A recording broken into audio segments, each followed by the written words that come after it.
TV channel ప్రేక్షకులకి నమస్కారం. నేను మీ విజయదుర్గ విశ్వకర్మ. ఇక రెండవ రోజు గుట్టలో దీక్ష.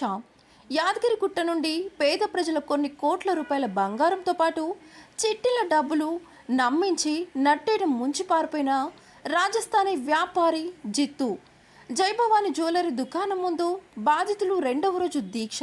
అక్కడే పొయ్యి పెట్టి వంట చేసుకొని బాధితులు అక్కడే భోజనం చేశారు. వీరి దీక్షకు వివిధ రాజకీయ పార్టీల నాయకులు, వ్యాపారులు మద్దతు తెలియచేశారు. పారిపోయిన జిత్తుకు గుట్టలో ఉన్న రాజస్థానీ షాపుల వాళ్ళ సపోర్ట్ ఉంది.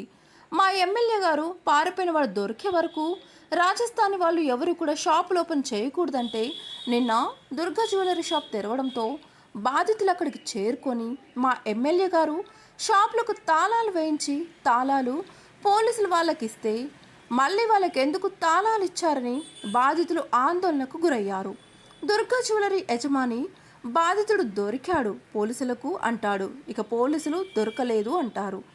ఏది నిజం ఏది ఏమైనా బాధితులకు న్యాయం జరిగే వరకు పోరాటం ఆగదంటున్న ప్రజలు. ఈ వీడియోపై మీ అభిప్రాయాలు ఏంటో కింద కామెంట్ రూపంలో తెలియచేయండి. ఈ వీడియో కనుక మీకు నచ్చినట్లయితే లైక్ చేయండి, షేర్ చేయండి. మా ఛానల్ని వెంటనే సబ్స్క్రైబ్ చేసుకోండి. 2017 సంవత్సరంలో జితేందర్ సింగ్ రాథోడ్ అనే ఒక మార్వాడి ఇక్కడ షాప్ ఏర్పాటు చేశాడు. ఇక్కడ వాళ్ళకి ప్రజలకి అధిక వడ్డీలకు ఆశ చూపి అలాగే పాన్ బ్రోకర్ షాప్ ఓపెన్ చేసి వాళ్ళ బంగారం కుదబెట్టుకొని చాలా మంది దగ్గర డబ్బులు ఇవ్వడం జరిగింది. ఉన్నపదంగా ఉడాయించడం వల్ల దాదాపుగా 20 నుంచి 30 కోట్ల వరకు కూడా ఇక్కడ చాలా మంది పేద మధ్యతరగతి వాళ్ళు మోసపోయడం జరిగింది. ఖచ్చితంగా వీరందరికీ ప్రభుత్వం న్యాయం చేయాలి. పోలీస్ శాఖ చర్యలు తీసుకొని మిగతా మార్వాడలను టైట్ చేస్తే ఖచ్చితంగా వాళ్ళు దొరికే అవకాశం ఉంటుంది. కాబట్టి ఖచ్చితంగా వీళ్ళు చర్యలు తీసుకోవాలని డిమాండ్ చేస్తా ఉన్నాము. ఈ బాధితులందరికీ భారతీయ జనతా పార్టీ ఎల్లవేళ అండగా ఉంటుంది. వారి తరఫున పోరాటం చేయడానికి ఎప్పుడు కూడా మేము వెనుకంజ చేయము. ప్రతి విషయంలో కూడా మేము అండగా ఉంటాము. బాధితులకు న్యాయం చేసేంత వరకు కూడా మేము మా పోరాటాన్ని ఆపమని చెప్పి. యాదగిరి గుట్ట ఇక్కడైతే ఎవరైతే జిత్తు మార్వాడి షాప్ ఉందో అతని దగ్గర మేము అందరం బంగారం కుదబెట్టడం జరిగింది. అతను వెళ్ళిపోయినని మాకు సాయంత్రం తెలిసింది. ఆ రోజు శుక్రవారం తెలిస్తే మేము అందరం వచ్చినాం. లొల్లి అయింది, షాపులు బంద్ చేయించినాం. ఈ విషయం ద్వారా ఎమ్మెల్యే గారి దగ్గర కూడా మేము వెళ్ళినాం. మరుసటి రోజు వెళ్తే ఎమ్మెల్యే గారు కూడా ఏమని చెప్పారు, వాళ్ళు దొరికేంత వరకు షాపులు తీపియనని చెప్పిండు. చెప్పినాక కూడా మళ్ళీ తెల్లారి షాపులు తీసిరు. ఆ విషయం ఎమ్మెల్యే గారిని అడిగితే నాకు తెలియదమ్మా అన్నాడు. మేము బంద్ చేయించినాం. ఇవాళ అన్ని పార్టీలు వచ్చి మాకు మద్దతు ఇస్తున్నాయి. కానీ ఎమ్మెల్యే గారు ఏదో లంచం తీసుకుంటూ అది తీసుకున్నారు అనే తప్పు. మేము పోతే కూడా చెల్లె అని మాట్లాడి చేసి వాళ్ళు రాని ఎడల కూడా వాళ్ళ ఉన్న ఆస్తులు అమ్మి కూడా మీకు ఇస్తామని చెప్పిండు. కానీ అంతేగాని ఎమ్మెల్యే గారు కాదు. ఇవాళ కూడా ఎమ్మెల్యే సహకారంతో మళ్ళీ టెంట్ వేయించినాం, మేము చేసినాం, ఇక్కడ కూర్చున్నాం. కానీ ఎమ్మెల్యే వారికి ఎలాంటి సంబంధం లేదు. మాకు ఇప్పటికి కూడా వాళ్ళు రాకుంటే వాళ్ళ జాగాలు అమ్మైనా మీకు ఇస్తాను అంటుండు. అదొకటి. ఇప్పుడు ఎవరైతే పార్టీలో ఉన్నారో ఒకరేమో నవ్వుతురు, ఒకరేమో వస్తురు. మేము బంగారం పెట్టిన వాళ్ళమేమో ఇక్కడ కూర్చున్నాం. మరి లక్షలు మిత్తిలకు ఇచ్చిరట. ఆ లక్షల మిత్తిలేందో 5 రూపాయలు 10 రూపాయలు తిన్నారట. ఆ తిన్నోళ్ళు లక్షలై ఓనియండి.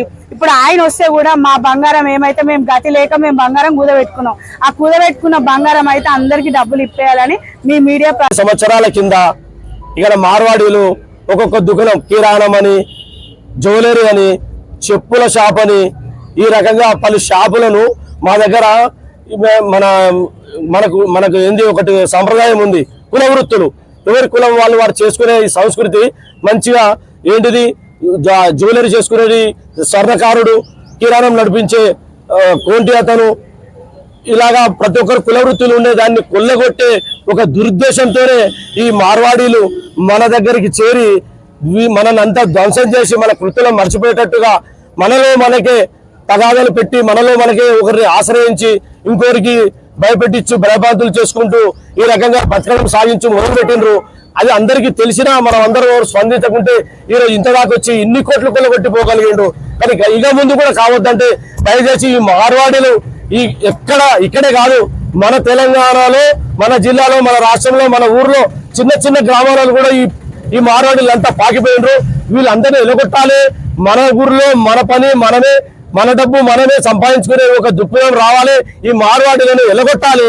దయచేసి మార్వాడీలు ఉండొద్దు.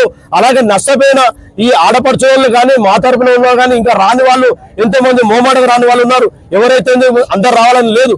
వాళ్ళకు కూడా న్యాయం జరగాలంటే వీళ్ళందరికీ దయచేసి ఈ ప్రభుత్వం కానీ పోలీసు వారు సహకరించి వీళ్ళందరికీ తగు న్యాయం చేయాలని ఈ సభ. సుమారు 10 ఏళ్ల క్రితం కొందరు దొంగల మద్దతుతో ఆనాడు ఉన్నటువంటి ఆర్యవైశ్యులను కంసాలి ఉద్యోగాలను కడుపు కొట్టి వాళ్ళ ఉపాధి పైన దెబ్బ కొట్టి యారుట పట్టణానికి వచ్చి ఒక్కొక్కరుగా సుమారు 20 కుటుంబాలుగా ఏర్పాటు చేసుకొని అన్ని రంగాల్లో నకిలీ సరుకుతో ఇక్కడ దుకాణాలు ఏర్పాటు చేసి మా యొక్క ప్రజల కడుపు కొట్టడమే కాకుండా ఇక్కడ ఉన్నటువంటి ప్రజలను కూడా దోచుకునే విధంగా ఈరోజు మార్వాడి దుకాణాలు ప్రవర్తిస్తా ఉన్నారు.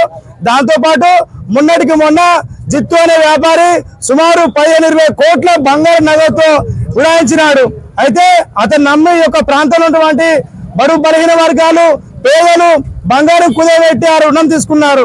కానీ ఆ యొక్క దొంగ ఈ రోజు కొందరు పెద్దల అండతో ఈ రోజు రాష్ట్రం విడిచి పారిపోయి ఈ యొక్క బాధితులను రోడ్లు పడేశారు. రెక్కాడు దిగని డొక్కాడు పరిస్థితుల్లో అధిక వడ్డీ ఆశ చూపించి కొందరిని ఆ విధంగా ప్రలోభ పెట్టి కొందరి నగదు తీసుకొని ఈ విధంగా ఆ యొక్క ఎంతో మందిని అన్యాయం చేసి ఈ రోజు తన డబ్బుతో ఉడాయించాడు.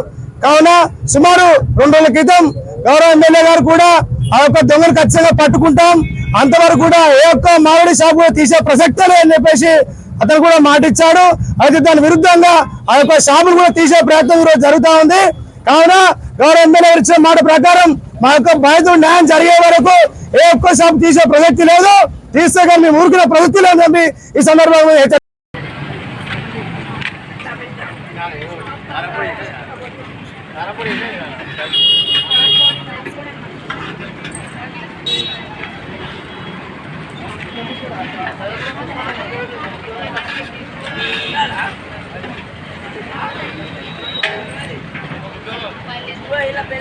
మాట్లాడింది మేము పోయింది మేము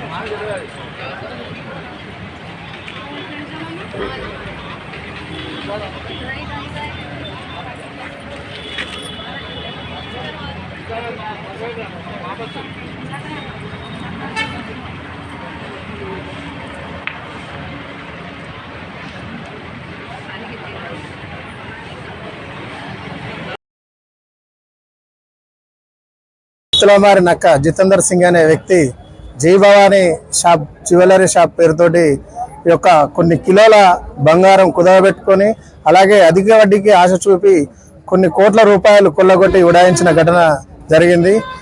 ఇచ్చిన బాధితులందరూ సామాన్య ప్రజలు, రోజు కూలి చేసుకొని బతుకు తెరువు కోసం పోరాడే ప్రజలు యొక్క చిట్టీల గురించి కానీ కొన్ని బంగారం కుదవబెట్టుకొని ఇక్కడ చేయడం జరిగింది. బాధితులందరికీ న్యాయం చేయాలని ఈ సందర్భంగా మేము సిపిఐ పార్టీగా డిమాండ్ చేస్తున్నాం. వారి యొక్క బాధితులందరికీ మేము పూర్తి సంఘీభావం తెలియజేస్తున్నాం. ఈ యొక్క జితేందర్ సింగ్ అనే వ్యక్తి వీరితో పాటు 10 సంవత్సరాలుగా మార్వాడీలందరూ కలిసి యారుగుట్ట పట్టణంలో ఉన్నటువంటి అన్ని బిజినెస్ లో ఇన్వాల్వ్ అయ్యి నాసిరకం ఉత్పత్తులతో ఈ యొక్క ప్రజల యొక్క సొమ్మును పోగు చేసుకునే సందర్భాలు చాలా ఉన్నాయి. ప్రతి ఒక్క బిజినెస్ లో ఈ యొక్క మార్వాడి వాళ్ళు ఇన్వాల్వ్ అయ్యి అన్నిటిని నాశనం చేయడం జరిగింది. కేవలం యారుగుట్టలో చాలా కాలంగా రియల్ ఎస్టేట్ తోటి చాలా మంది బతికేవారు. కానీ వీళ్ళు 50,000 గజం పోయేది, 10,000 గజం పోయేది, లక్షల రూపాయలకు కొనుగోలు చేసి ఈ యొక్క మామూలుగా చిన్న బిజినెస్ చేసే వ్యక్తులను కూడా ఇబ్బంది కలిగే పరిస్థితుల్లో ఈ యొక్క మార్వాడీలు పోగు చేసుకోవడం జరిగింది. ఈ మార్వాడి వ్యవస్థ అనేది చాలా ఇబ్బందికరంగా యారుగుట్ట పట్టణంలో జరిగింది. కావున ఈ యొక్క అధికారులు కానీ ఈ యొక్క నాయకులు కానీ అందరూ స్పందించి ఈ యొక్క బాధితులందరికీ కోట్ల రూపాయలు ఏ విధంగా నష్టం జరిగిందో వాళ్ళందరికీ లాభం చేకూర్చే విధంగా ఖచ్చితంగా సమయం తీసుకొని వారిని పిలిపియాలని ఈ సందర్భంగా